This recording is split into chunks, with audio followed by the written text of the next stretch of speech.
मंजिल तो मिल जाएगी, मंजिल तो मिल जाएगी, मंजिल तो मिल जाएगी, मंजिल तो मिल जाएगी।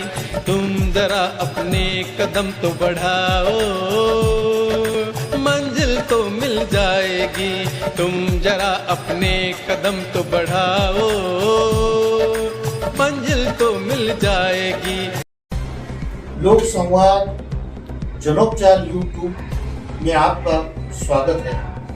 हम लोक संवाद के माध्यम से हमारे स्टूडियो में कुछ ऐसे खास व्यक्तियों को आमंत्रित करते हैं और उनसे हम यहाँ संवाद करते हैं कि जिनका कुछ सोशल काम है। आज हमारे यहाँ चर्चा के लिए उपस्थित हुए हैं आप खामगांव शहरवासी सभी उनसे परिचित होंगे। उनका सामाजिक कार्य बड़ा सराहनीय है। तो अभी उनका कल ही उनका जन्मदिन हुआ है। ऐसे सामाजिक कार्य में सदैव अग्रसर रहने वाले हमारे मित्र रवि जी जोशी आज यहाँ उपस्थित हुए हैं। कि मत सोच तू अच्छे कार्य करता चल, हो सके भला तू उनका करता चल। तो एक ऐसे व्यक्ति है कि न जात न पात न ऊंच न नीच, किसी के लिए भी बुरे से बुरे वक्त में काम करने वाला ये शख्स है। और हमने देखा है कि बीच में कोरोना जैसी महामारी जो बीमारी आई थी, उस कोरोना के बीच में इनका कार्य बड़ा सराहनीय कार्य रहा है। और उस पीरियड में हमने तो इन्हें नजदीक से देखा कि इन्होंने जो कोरोना के अंदर जिनको रोटी तक नहीं मिलती थी, कुछ ऐसे गरीब कुछ ऐसे जो लोग थे, तो उन लोगों को उसके बाद में इन्होंने कोरोना के समय में और उसके अलावा भी ये हमेशा शुरुआत से ही सामाजिक कार्य बोलो, धार्मिक कार्य बोलो, सेवाभावी कार्य बोलो, उसमें सदैव अग्रसर रहते हैं। इन्होंने कई बार इन्होंने खून वगैरह ब्लड डोनेट भी दिए हुआ है और इनको कई ऐसी संस्थाओं ने सम्मानित किया है। कोरोना योद्धा करके खामगांव प्रेस क्लब ने भी इन्हें सम्मानित किया है। उसके बाद में इनके कार्य की दखल महाराष्ट्र न्यूज चैनल उन्होंने भी ली थी, उस पर भी इनकी मुलाकात ली गई है। तो आज ये समय में से समय निकाल कर यहाँ आए हुए। तो रवि जी, आपको ये जो सामाजिक कार्य जो आप कर रहे हैं, तो इसकी रुचि ये आपको कब से हुई? देखिए सर, 1997 में यहीं जीएस कॉलेज में पढ़ता था। तो उस समय जब जीएस कॉलेज में पढ़ता था तो जो मेरा जाना आना होता था, यानी परिस्थितियाँ बहुत ही नाजुक थी उस समय, जो पारिवारिक थी। तो कभी पैदल कभी साइकिल से इस तरह से मैं जाता था। तो जो रास्ते पर जो लोग म्हणजे ज्यांना उघड्यावर राहणारे लोक आपण म्हणू, यानी वो उस समय से ही मेरे एक नज़र में थे कि भाई इनका कोई नहीं है, कुछ नहीं है। और उनके हाल, उनके जो यानी संवेदना और उनके जो प्रॉब्लम्स थे वो मुझे ऐसे दिखते थे रोड से, क्योंकि मैं कोई गाड़ी से ट्रैवलिंग नहीं करता था, कुछ नहीं, जीएस कॉलेज रोज आना जाना। तो तब से एक ऐसा मन में विचार कि भाई इनका कैसा होगा। और सेकेंडरी विषय ये है कि भाई पहले से एक ऐसा उद्देश्य रहा है हमेशा कि भाई ऊपर वाले ने हमें यहाँ भेजा है तो उसने खुद के लिए नहीं भेजा है, दूसरों के लिए भी भेजा है, अपने परिवार का ही कर्तव्य पार पाड़ो इसके लिए। ये कार्य करने के लिए आपको प्रेरणा कहाँ से मिली? सब परिवार की तरफ से? हाँ, परिवार की तरफ से बोले तो मेरी जो माता जी है, जो आज नहीं है हमारे बीच, तो उन्होंने बचपन से गढ़ा है, क्योंकि उनके मन में सेवा भाव काफी बड़े पैमाने पे था। जैसा हम देखते थे बचपन में, हमारे दरवाजे से भले ही हमारे यहाँ सूखी रोटी रहो कुछ रहो, लेकिन कोई भी आया हुआ वापस नहीं जाता था, बैठा के खिला के। एवं कि भाई इंसान नहीं है, जानवर भी वहाँ से वापस नहीं जाता है। कोरोना के पीरियड में कई संस्था भी ऐसा अपना सामाजिक कार्य कर रही थी, लेकिन आप अकेले ही आपसे बना कार्य, आप अपना सेवा भाव लोगों को समर्पित कर रहे थे, हमने भी देखा है। तो ये जब आप कर रहे थे रात देर रात, हमने भी देखा है। तो ये कार्य करते टाइम आपको ये सब कैसा महसूस होता है? महसूस बोले तो जिस तरह से एक कमर्शियल व्यक्ति रहता है जो सुबह से रात तक पैसा कमाकर जब घर जाता है बहुत सारा, तो उसे एकदम सुकून महसूस होता है भाई बहुत।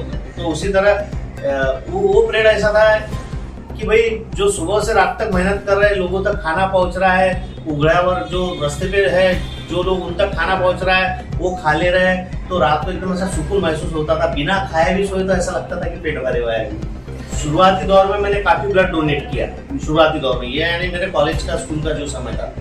और उसके बाद से जो है कि मेरी जो हालत है ये अभी पिछले 10 साल में एकदम ग्रीप अच्छी हुई है।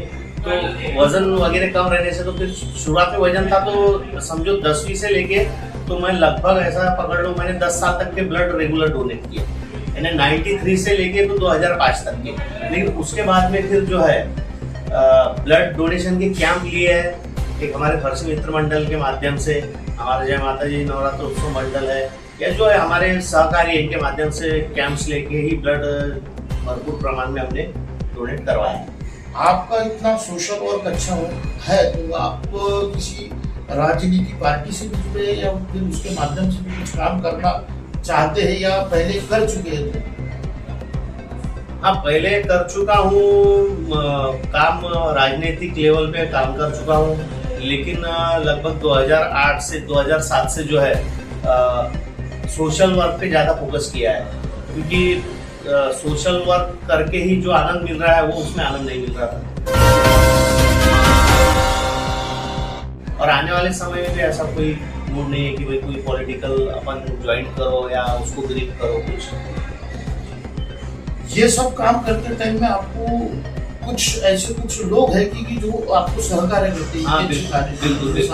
ये तो कैसा है, आप नजर आते हैं लेकिन आपके पीछे भी ऐसे सपोर्टर बहुत बड़ी टीम है। बहुत बड़ी टीम है जो कभी सामने नहीं आती, वो सामने आती नहीं है।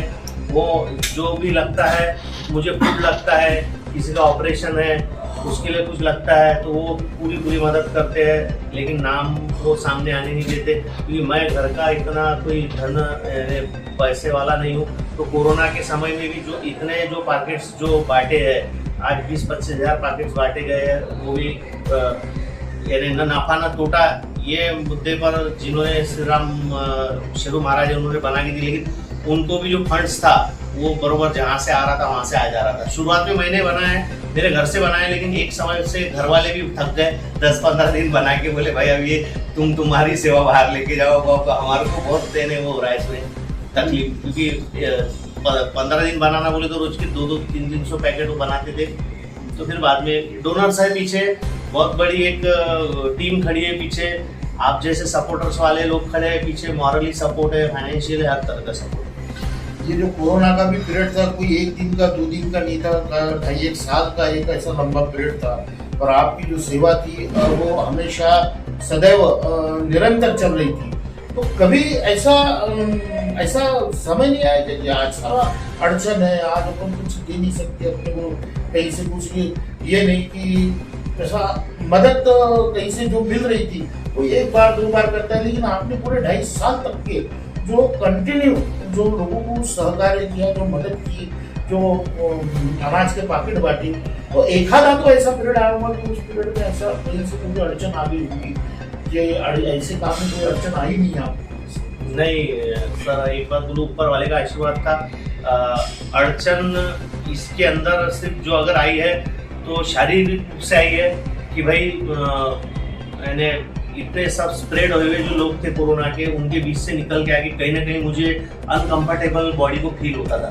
बस इसके अलावा जो मेरा सपोर्टर वर्क्स था उन्होंने कभी अड़चन आने नहीं दी, सब बराबर बराबरी से जो मुझे जैसा लगता था वैसा उन्होंने मुझे पूरा इन्हें कोऑपरेट किया, उसमें मदद की। तो अभी भविष्य में आप लोगों को क्या संदेश देना चाहते हैं सेवा भाव कार्य के लिए? कुछ ऐसा कुछ मैसेज देना चाहेंगे कि भाई जो अब जो है बहुत से मंडल हम देखते हैं, कुछ मंडल काम करते हैं, कुछ मंडल नहीं करते, कुछ लड़के जो है वो कुछ अच्छी भावनाओं से काम करते हैं, फिर कुछ ऐसी अल्लाह उल्लाह करते हैं।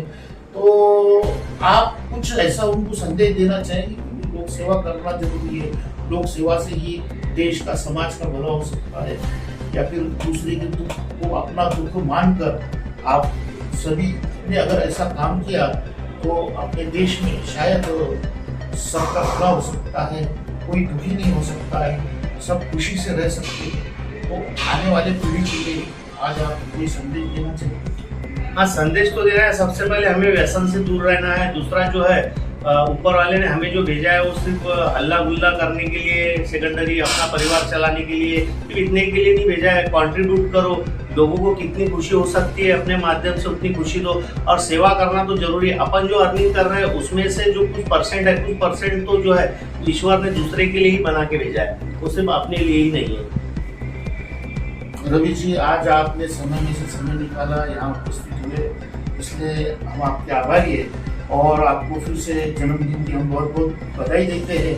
आज हमारे बीच रवि जी जोशी, जो सामाजिक कार्य में सदैव अग्रसर रहते हैं, आज उनसे हमने यहाँ लोक संवाद के माध्यम से यहाँ संवाद किया। और ऐसे ही युवा लोग जो है, सामाजिक कार्य करने वाले लोग, यही लोग देश की और समाज की सच्ची ताकत होती है। तो आज वो आए, उनका हम आभार व्यक्त करते हैं। नमस्कार।